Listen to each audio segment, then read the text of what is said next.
ಹುಬ್ಬಳ್ಳಿಯಲ್ಲಿ ವಿದ್ಯಾರ್ಥಿನಿ ನೇಹಾ ಕೊಲೆ ಪ್ರಕರಣಕ್ಕೆ ಸಂಬಂಧಪಟ್ಟಂತೆ ನೇಹಾ ಮನೆಗೆ ಬಿಜೆಪಿ ರಾಜ್ಯಾಧ್ಯಕ್ಷ ಬಿವೈ ವಿಜೇಂದ್ರ ಭೇಟಿ ಕೊಟ್ಟಿದ್ದಾರೆ. ನಿರಂಜನ ಕುಟುಂಬಕ್ಕೆ ಸಾಂತ್ವನ ಹೇಳಿದ್ದಾರೆ ಬಿವೈ ವಿಜೇಂದ್ರ.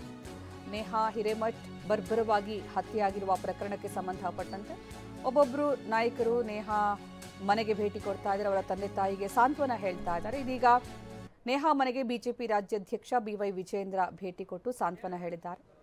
ಕುಟುಂಬಸ್ಥರ ಜೊತೆಗೆ ಮಾತುಕತೆ ನಡೆಸಿದ್ದಾರೆ.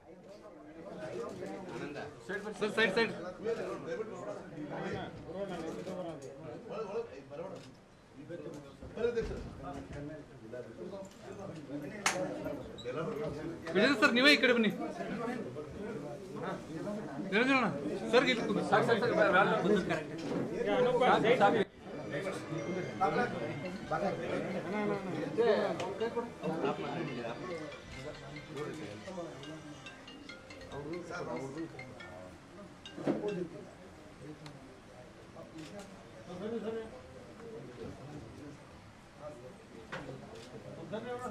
ನೇಹಾ ನಿವಾಸಕ್ಕೆ ಬಿವೈ ವಿಜೇಂದ್ರ ಭೇಟಿ ಕೊಟ್ಟು ನಿರಂಜನ್ ಅವರ ಜೊತೆಗೆ ಮಾತುಕತೆ ನಡೆಸ್ತಾ ಇರುವಂತಹ ದೃಶ್ಯ ಗಮನಿಸ್ತಾ ಇದ್ದೀವಿ. ಇನ್ನು ಬೆಳಗ್ಗೆ ಎಚ್.ಕೆ. ಪಾಟೀಲ್ ಅವರು ಭೇಟಿ ಕೊಟ್ಟಿದ್ರು. ಈ ಸಂದರ್ಭ ಸಿಎಂ ಸಿದ್ದರಾಮಯ್ಯ ಅವರು ದೂರವಾಣಿ ಮೂಲಕ ಎಚ್.ಕೆ. ಪಾಟೀಲ್ ಅವರ ದೂರವಾಣಿ ಮೂಲಕ ನಿರಂಜನ್ ಅವರ ಜೊತೆಗೆ ಮಾತನಾಡಿದ್ರು. ಆ ಸಂದರ್ಭ ನಿಮ್ಮ ಜೊತೆಗೆ ನಾವಿರ್ತೀವಿ ಅನ್ನುವಂತಹ ಮಾತನ್ನ ಹೇಳಿದ್ರು. ಜೊತೆಗೆ ಸಿಐಡಿಗೆ ಹಸ್ತಾಂತರ ಮಾಡಿರುವಂತಹ ವಿಚಾರಕ್ಕೆ ನಿರಂಜನ್ ಆ ಸಂದರ್ಭದಲ್ಲಿ ಸಮಾಧಾನ ಕೂಡ ವ್ಯಕ್ತಪಡಿಸಿದ್ರು. ಜೊತೆಗೆ ವೆರಿ ಸಾರಿ ಅನ್ನುವಂತಹ ಮಾತನ್ನ ಸಿಎಂ ಸಿದ್ದರಾಮಯ್ಯ ಅವರು ದೂರವಾಣಿ ಮೂಲಕ ನಿರಂಜನ್ ಅವರಿಗೆ ಹೇಳಿದಂಥದ್ದನ್ನು ಗಮನಿಸಿದ್ವಿ. ಬೆಳಗ್ಗೆ ಎಚ್.ಕೆ. ಪಾಟೀಲ್ ಸರ್ಕಾರದ ಪರವಾಗಿ ಇನ್ನು ಭೇಟಿ ಕೊಟ್ಟಂತಹ ಸಂದರ್ಭದಲ್ಲಿ ಸಿಎಂ ಸಿದ್ದರಾಮಯ್ಯ ಅವರು ದೂರವಾಣಿ ಮೂಲಕ ನಿರಂಜನ್ ಅವರ ಜೊತೆಗೂ ಆ ಸಂದರ್ಭ ಮಾತನಾಡಿರೋದು. ಇನ್ನೊಂದು ಕಡೆ ನೇಹಾ ನಿವಾಸಕ್ಕೆ ವಿಜೇಂದ್ರ ಕೂಡ ಭೇಟಿ ಕೊಟ್ಟಿದ್ದಾರೆ. ಬಿವೈ ವಿಜೇಂದ್ರ ಬಿಜೆಪಿ ರಾಜ್ಯಾಧ್ಯಕ್ಷರು ಭೇಟಿ ಕೊಟ್ಟು ಮಾತುಕತೆ ನಡೆಸಿದ್ದಾರೆ. ಸಾಂತ್ವನ ಹೇಳಿದ್ದಾರೆ ಕುಟುಂಬಸ್ಥರಿಗೆ.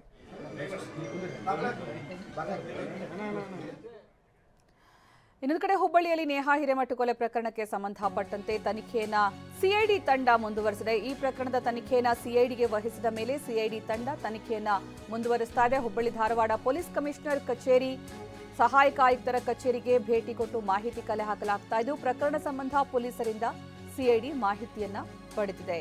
ಹುಬ್ಬಳ್ಳಿಯಲ್ಲಿ ನೇಹಾ ಹಿರೇಮಠ ಕೊಲೆ ಪ್ರಕರಣಕ್ಕೆ ಸಂಬಂಧಪಟ್ಟಂತೆ ಅದನ್ನ ಸಿಐಡಿಗೇನು ಹಸ್ತಾಂತರ ಮಾಡಲಾಗಿದೆ. ಈಗ ಸಿಐಡಿ ಟೀಮ್ ತನಿಖೆ ಚುರುಕುಗೊಳಿಸಿದೆ. ಹುಬ್ಬಳ್ಳಿ ಧಾರವಾಡ ಪೊಲೀಸ್ ಕಮಿಷನರ್ ಕಚೇರಿಗೆ, ಸಹಾಯಕ ಆಯುಕ್ತರ ಕಚೇರಿಗೆ ಭೇಟಿ ಕೊಟ್ಟು ಮಾಹಿತಿ ಕಲೆ ಹಾಕುವಂತಹ ಕೆಲಸ ಮಾಡಲಾಗ್ತಾ ಇದೆ. ಪ್ರಕರಣಕ್ಕೆ ಸಂಬಂಧಪಟ್ಟಂತೆ ಪೊಲೀಸರಿಂದಲೂ ಕೂಡ ಸಿಐಡಿ ಟೀಮ್ ಮಾಹಿತಿ ಕಲೆ ಹಾಕಿದೆ. ಇನ್ನು ಈ ಪ್ರಕರಣ ಹೇಗಾಯಿತು, ಪ್ರಕರಣದ ಹಿನ್ನೆಲೆ, ಪ್ರಕರಣಕ್ಕೆ ಕಾರಣ, ಇದರ ಹಿಂದಿರುವಂತಹ ಷಡ್ಯಂತ್ರ, ಎಲ್ಲ ವಿಚಾರ ಆಂಗಲ್ನಲ್ಲೂ ಕೂಡ ಯಾವ್ಯಾವ ಆರೋಪಗಳಿವೆ, ಎಲ್ಲ ಆರೋಪಗಳ ಆಂಗಲ್ನಲ್ಲೂ ಕೂಡ ಈ ಪ್ರಕರಣದ ತನಿಖೆಯನ್ನು ಸಿಐಡಿ ಟೀಮ್ ನಡೆಸಲಿದೆ. ಇನ್ನು ಸಿಬಿಐಗೆ ವಹಿಸಬೇಕು ಅನ್ನುವಂತಹ ಒತ್ತಾಯ ಇತ್ತು ಕುಟುಂಬದವರ ಕಡೆಯಿಂದ. ಆದರೆ ಈಗ ಸಿಐಡಿಗೆ ಹಸ್ತಾಂತರ ಮಾಡಿರೋದು ಸಮಾಧಾನ ತಂದಿದೆ ಅಂತ ನಿರಂಜನ್ ಹಿರೇಮಠ ಅವರು ಹೇಳಿದ್ದಾರೆ. ಎಚ್.ಕೆ. ಪಾಟೀಲ್ ದೂರವಾಣಿ ಮೂಲಕ ಸಿಎಂ ಸಿದ್ದರಾಮಯ್ಯ ಅವರು ಮಾತಾಡಿದ ಸಂದರ್ಭದಲ್ಲಿ ಸಿಐಡಿಗೆ ಹಸ್ತಾಂತರ ಮಾಡಿದ್ದಕ್ಕೆ ಸಮಾಧಾನ ಇದೆ ಅಂತ ಹೇಳಿದರು. ಈಗ ಇನ್ನೊಂದು ಕಡೆ ಸಿಐಡಿ ಟೀಮ್ ತನಿಖೆ ಚುರುಕುಗೊಳಿಸಿರುವಂತಹ ದೃಶ್ಯ.